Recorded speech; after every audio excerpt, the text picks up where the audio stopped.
Buenas tardes. El día de hoy venimos a exponer el tema del seminario que nos correspondió, el cual son las propiedades de los líquidos y su impacto en la industria alimentaria. Estamos conformados por mi persona, Elisa Maracheca Rosas, Kevin Snyder Ortega, Juan Daniel Claros y Otalvaro Ramírez. Como primer punto damos la importancia de los líquidos, ya que estos juegan un papel fundamental en la industria alimentaria, ya que en estos se fabrican muchas bebidas y muchas bases de alimentos. Estos mismos nos hace ver sus propiedades físicas y químicas. Pasamos a la importancia de los líquidos. Los líquidos nos permiten poder ser un transporte de nutrientes en los alimentos. También son los responsables de la sensación de la boca, cuando nosotros podemos sentir la cremosidad, cuando podemos sentir una textura diferente. Estos son también procesos que tienen que hacerse en fábricas para poder realizar un buen resultado, y también son muy fundamentales de que estos se controlen cuidadosamente. ¿Por qué? Porque estos tienen que tener una conservación y una presentación bien estable para el consumidor. Algunos de los principales propiedades son cuando la fuerza que las moléculas de un líquido se atraen y se determina o se comporta en masa. También un líquido puede cambiar a un estado gaseoso o sólido según la temperatura y la presión. Y por último, muchos productos requieren de grasas y de proteínas, como un ejemplo, la mayonesa. Para terminar mi parte, el impacto directivo en alimentos y bebidas.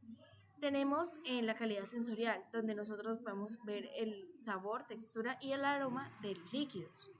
El procesamiento, pues como lo dije anteriormente, hay líquidos pasteurizados o evaporados, que esto depende ya de lo que se mencionó anteriormente, que de lo que se vaya a realizar. Las nuevas bebidas, pues son las leches y los postres. Ya estos requieren un poco más de propiedades y para poderse estar estables y aptos para el consumidor. Y por último está la seguridad alimentaria, ya que tenemos que tener en cuenta que para esto tenemos que seguir unas normas de sanidad para evitar una contaminación o una descomposición. Ahora bien, tenemos la tensión superficial y su importancia en emulsiones. La tensión superficial es una propiedad de los líquidos que hace que su superficie se comporte como una membrana elástica debido a las fuerzas de cohesión entre sus moléculas. Las moléculas de la superficie son atraídas con más fuerza por las moléculas internas que por aquellas de arriba, lo que provoca una fuerza neta hacia abajo y hace que la superficie se contraiga para lograr su área más pequeña posible. Esto permite que los líquidos formen gotas esféricas y que algunos insectos caminen sobre el agua, como lo podemos ver en la imagen. Aquí en la parte superior las fuerzas unen las moléculas del agua, y en la parte inferior, en el seno del líquido, cada molécula está rodeada por otras y las fuerzas se compensan. Ahora tenemos ejemplos de la tensión superficial. En los alimentos, la tensión superficial es fundamental para la formación de emulsiones, que son mezclas estables de dos líquidos que normalmente no se combinan, como lo son el agua y el aceite. Ejemplos de esto son la mayonesa, que es la mezcla de agua, aceite y yema de huevo; la leche, que es la dispersión natural de grasa en agua; y las salsas y aderezos cremosos. La tensión superficial es importante en los alimentos porque permite que líquidos como el agua y el aceite se mantengan unidos en emulsiones gracias a emulsionantes como la lecitina del huevo. Esto reduce la tensión superficial y se evitan separaciones de fases, como ocurre en un aderezo casero. En pocas palabras, esta propiedad asegura que los alimentos sean estables, homogéneos y con una textura agradable. Ahora tenemos la viscosidad y su relación con la textura en los alimentos. Primero, ¿qué es la viscosidad? La viscosidad es la resistencia de un líquido a fluir. Un líquido con baja viscosidad como el agua fluye con facilidad, mientras que un líquido con alta viscosidad como la miel o el jarabe fluye lentamente. Un ejemplo sencillo de esto es que si inclinamos un vaso con agua y otro con miel, podemos notar que el agua se derrama rápidamente, y mientras que la miel fluye con más lentitud. Ahora bien, tenemos la relación con la textura de los alimentos.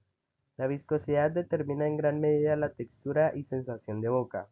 En los productos líquidos como lo son las sopas, los jugos y refrescos deben tener baja viscosidad para que sean fáciles de beber, mientras que en los productos semisólidos o espesos como lo son el yogur, helados, mermeladas y salsas, se requiere una viscosidad controlada para tener la consistencia adecuada. Ahora tenemos factores que afectan la viscosidad y por lo tanto pues la textura.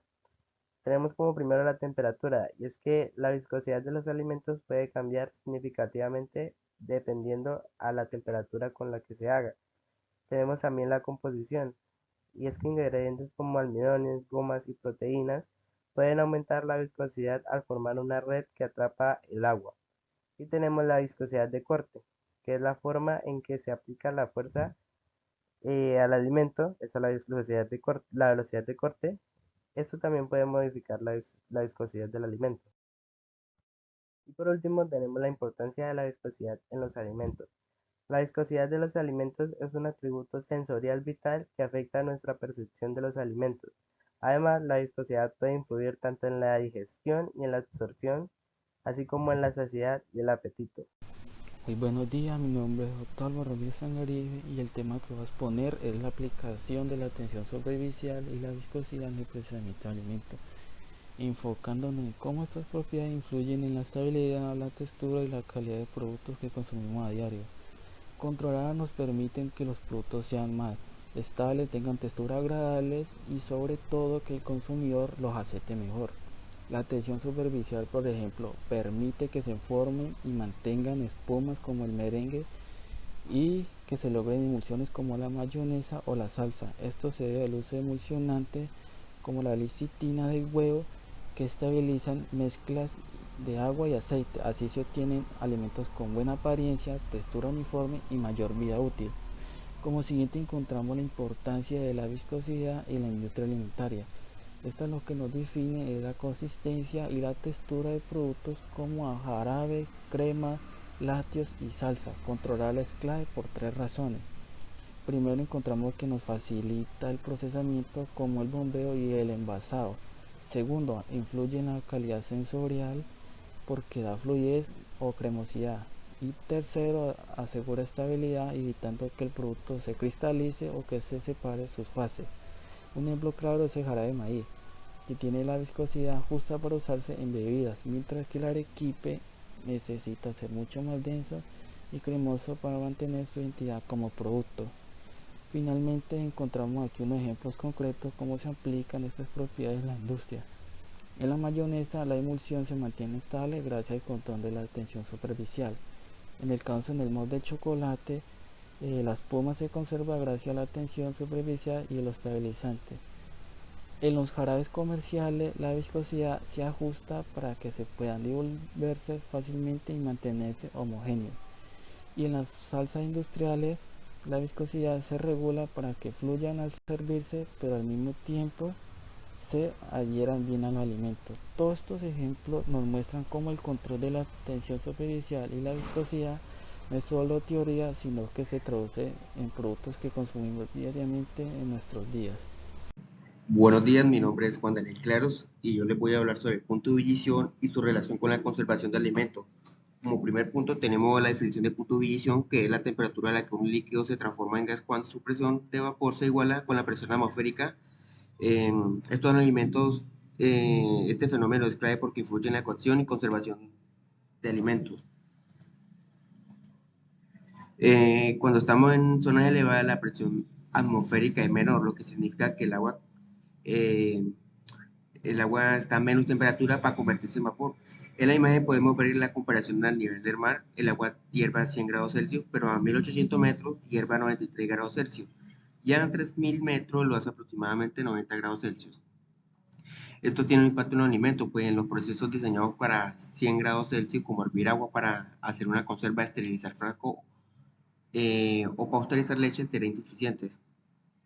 Bueno, ahora tenemos el uso de la ebullición en la pasteurización y esterilización de los alimentos.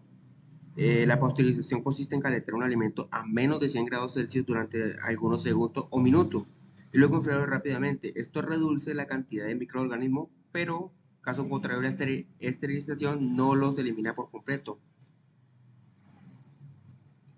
Aquí tenemos los alimentos comúnmente más pasteurizados, que son la leche y sus derivados, jugos y bebidas alcohólicas como vino y cerveza.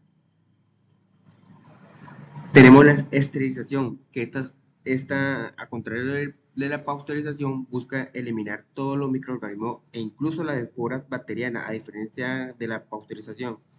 Esta trabaja con temperaturas mucho más altas, alrededor de 138 grados Celsius por 2 minutos. Esta temperatura es más que todo industrial.